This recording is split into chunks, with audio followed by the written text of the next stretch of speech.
NCERT class 11 maths exercise 1.4 part 2।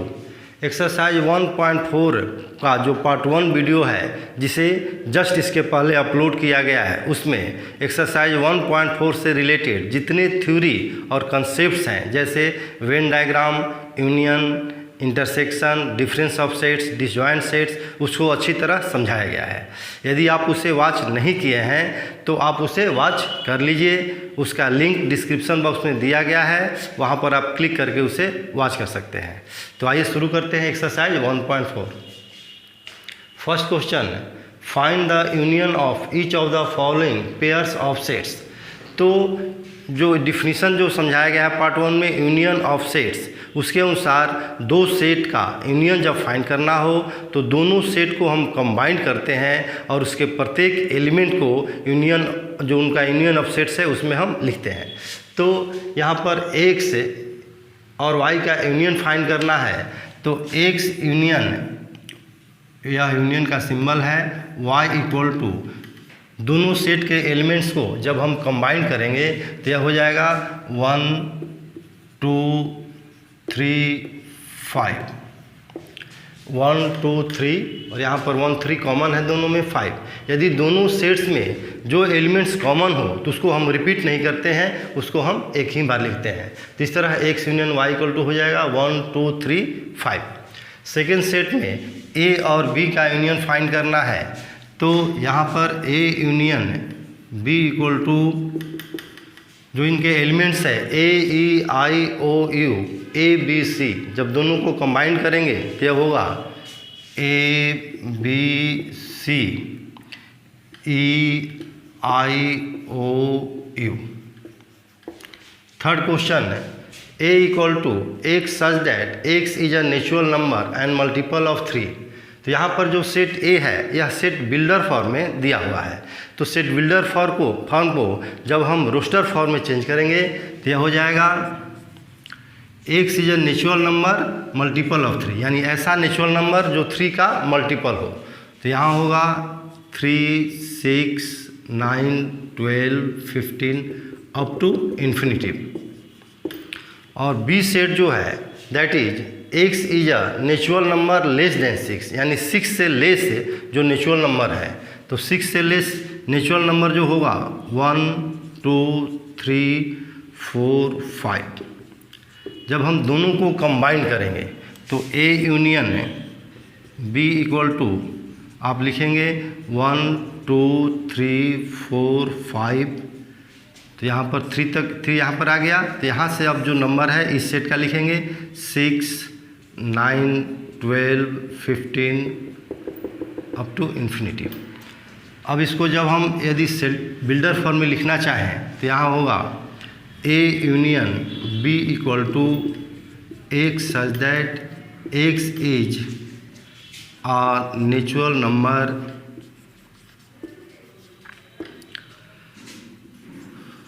Less than 6 और multiple of 3। यानी ये जितने नंबर्स हैं, इन नंबर्स को यदि हम लिखते हैं नेचुरल नंबर लेस देन 6 और मल्टीपल ऑफ 3, तो लेस देन 6 जब लिखेंगे तो ये सारा नंबर आ जाएगा, और मल्टीपल ऑफ 3 लिखेंगे तो यह 9 12 ये भी आएगा। 6 लेस देन 6 में 5 तक होगा, और मल्टीपल ऑफ 3 में 3 6 9 12 15। इस तरह इस सारे नंबर्स इस सेट बिल्डर फॉर्म में जो लिखा गया है इसके तहत ये आ जाएगा। यानी x is a natural number less than 6 और मल्टीपल ऑफ 3। तो लेस देन 6 मतलब 1 to 5 और मल्टीपल ऑफ 3 यानी 3 6 9 12 15 up to infinity. Fourth question भी सेट बिल्डर फॉर्म में है। इसमें है a में x such that x is a natural number and x greater than 1 less than और इक्वल टू 6। तो ऐसा नेचुरल नंबर जो 1 से ग्रेटर हो और 6 से लेस हो या 6 का इक्वल हो। तो यहाँ पर जब आप रोस्टर फॉर्म में चेंज करेंगे तो यहाँ होगा 2 3 4 5 6। और सेट बी में है x is a natural number and x greater then 6 and less than 10। तो इसको रोस्टर फॉर्म में लिखेंगे तो ये होगा 7 8 9। जब दोनों को कंबाइन करेंगे यानी ए यूनियन बी जब फाइंड करेंगे, दैट विल बी 2 3 4 5 6 7 8 9। और जब इसको आप सेट बिल्डर फॉर्म में लिखेंगे तो आप लिख सकते हैं x such that x is a natural number and x यहाँ पर 2 से लेकर 9 तक है, तो 2 से लेकर 9 तक के नेचुरल नंबर को जब लिखना है तो लिख सकते हैं हम greater than 1 and less than 10। 1 से ग्रेटर और 10 से लेस 2 से लेकर 9 तक का नंबर होगा। Question number 5, a equal to 1 2 3 b equal to 5। 5 का मीनिंग होता है नल सेट, आपको बताया गया है, और नल सेट का मीनिंग हुआ एक भी एलिमेंट यहाँ नहीं है। तो जब दोनों को कंबाइन करेंगे तो a union b equal to होगा, यहाँ पर तो एलिमेंट है ही नहीं, तो जो कुछ भी एलिमेंट है वह a का एलिमेंट यहाँ पर लिख देंगे 1 2 3। नाउ क्वेश्चन नंबर 2,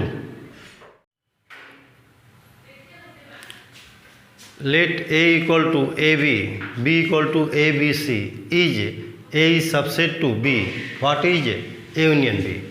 तो a is subset to b, आपको चेक करना है a b का सबसेट है कि नहीं। तो a का एलिमेंट देखेंगे b में मिल रहा है या नहीं, तो a में है ab, b में है abc, तो a का सारा एलिमेंट्स b में मिल रहा है। इसका मीनिंग हुआ कि a जो है वह b का सबसेट है।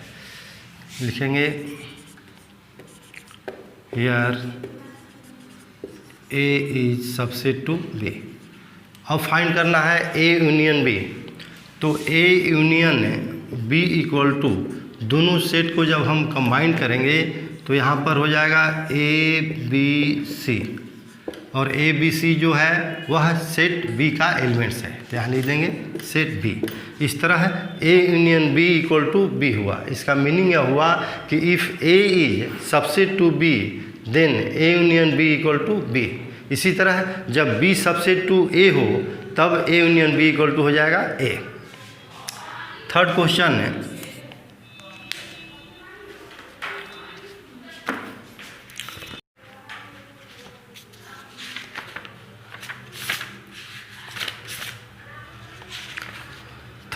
है, if a and b are two sets, if a and b are two sets such that a subset to b, such that a subset to b, then what is a union b? Then what is a union b? Just इसके पहले वाले question यानी question number 2 में हम देखे हैं कि जब a b का सबसेट हो तो a यूनियन b जो होता है वह सेट b होता है। तो यहाँ लिखेंगे a subset to b implies that a union b equal to b। इस तरह है जो लिखने का वे है, हम आगे चलकर जो स्टेटमेंट या क्वेश्चन को प्रूफ करना है उसी में हम इसका यूज भी करेंगे। तो इस तरह है, इसका कंक्लूजन यह हुआ कि यदि a b का सबसेट हो तो a union b equal to हो जाएगा b। Now question number 4, if a equal to 1 2 3 4, b equal to 3 4 5 6, c equal to 5 6 7 8, d equal to 7 8 9 10 fine. यानी चारों सेट दिया हुआ है, हमें फाइंड करना है a यूनियन b। तो a यूनियन b का मीनिंग हुआ कि इन दोनों सेट को हम कंबाइन कर देंगे, तो यहाँ होगा 1 2 3 4 5 6। इसी तरह a यूनियन c, a और c को कंबाइन कीजिए 1 2 3 4 5 6 7 8। b यूनियन c, ये b हुआ और ये c।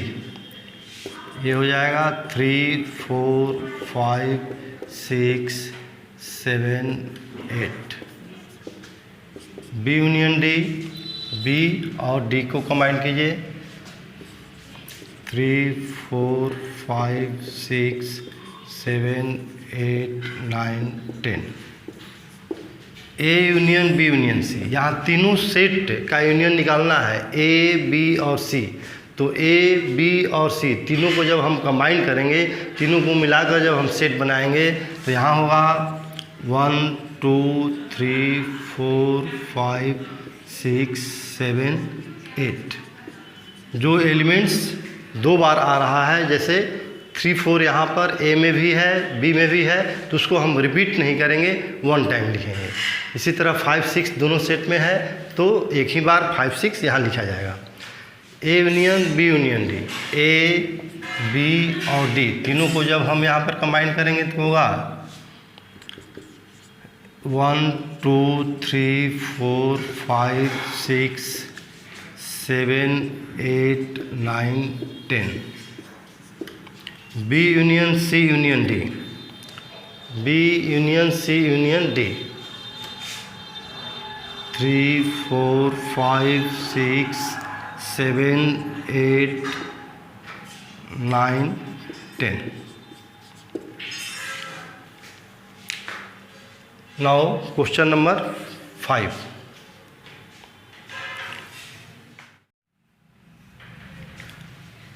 Find the intersection of each pair of sets of question 1 above। यानी जो क्वेश्चन 1 में जो दिया गया था, जिसका आपको यूनियन फाइंड करना था, उसी क्वेश्चन 1 के प्रत्येक क्वेश्चन का कह रहा है कि जो प्रत्येक क्वेश्चन में जो पेयर ऑफ सेट्स दिया हुआ है उसका आप इंटरसेक्शन फाइंड कीजिए।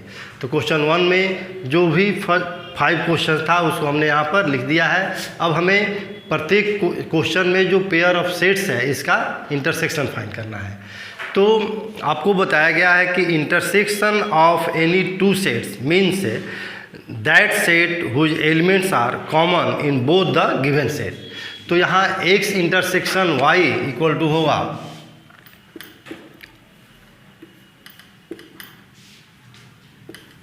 इसमें वह एलिमेंट्स होंगे जो दोनों सेट में कॉमन है। तो यहाँ 1 3 और 1 3, तो x इंटरसेक्शन y में हो जाएगा 1 3।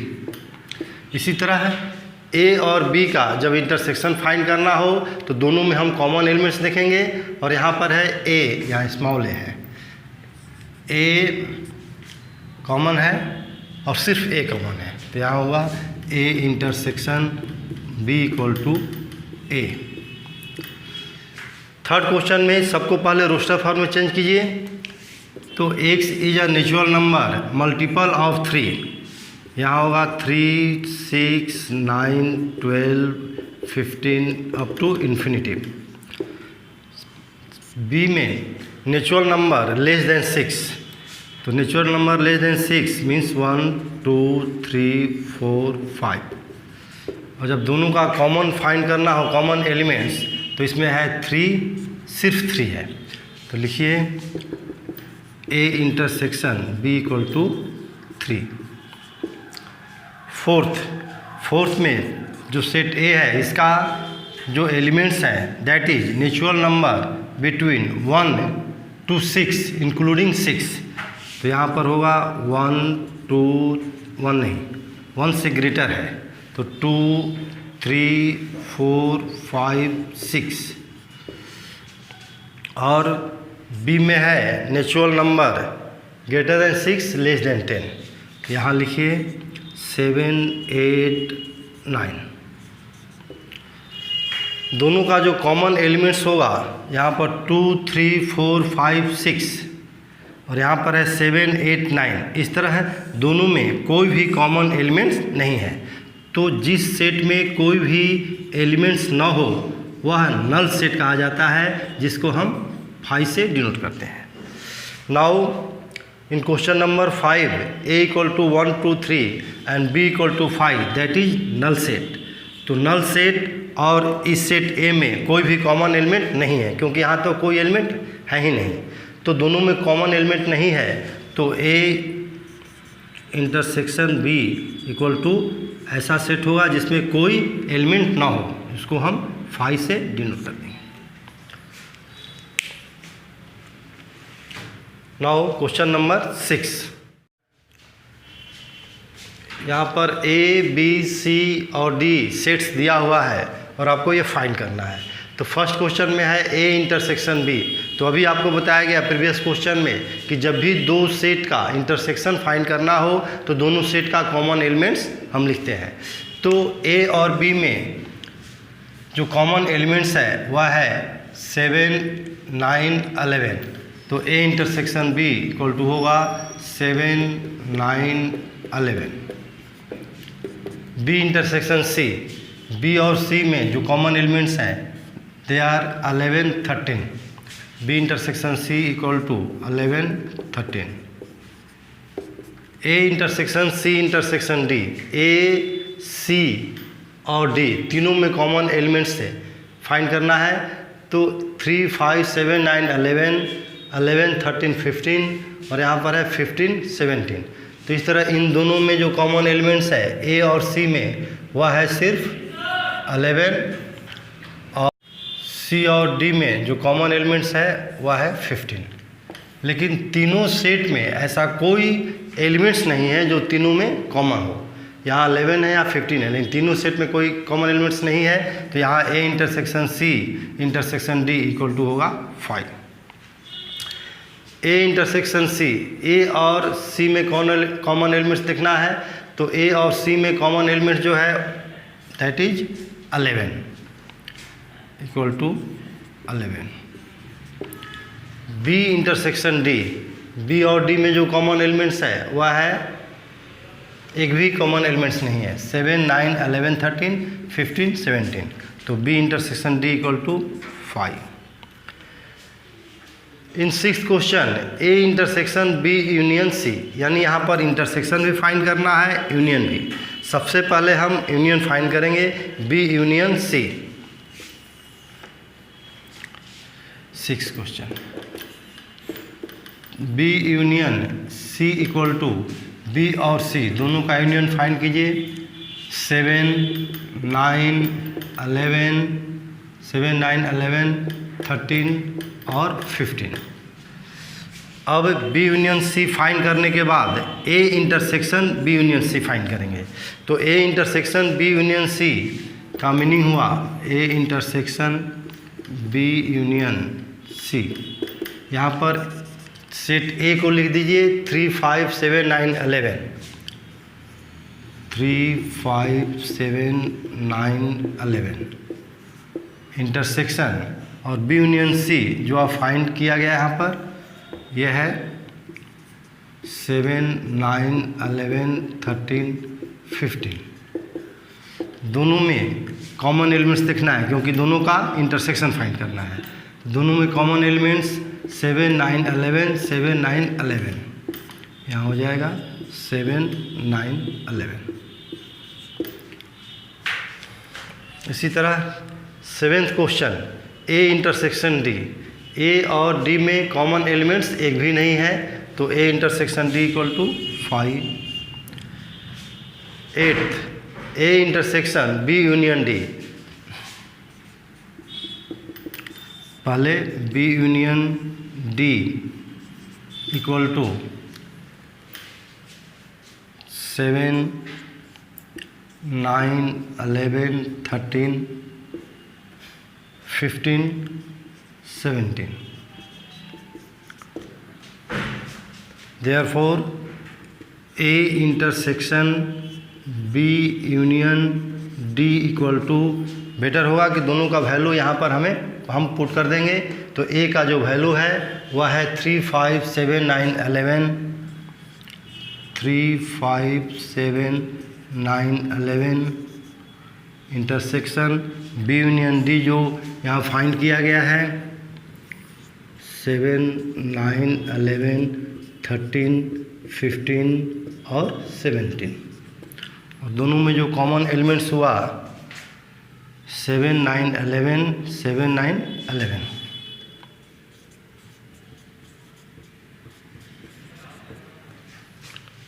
Now question number 9।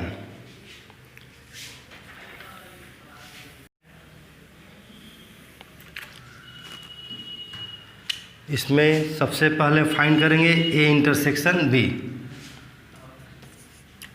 A intersection B equal to common elements in set A and set B. 3, 5, 7, 9, 11, 7, 9, 11, 7, 9, 11। फिर फाइंड करेंगे B union C. B union C equal to 7, 9, 11, 13, 15। अब दोनों का इंटरसेक्शन फाइंड करना है।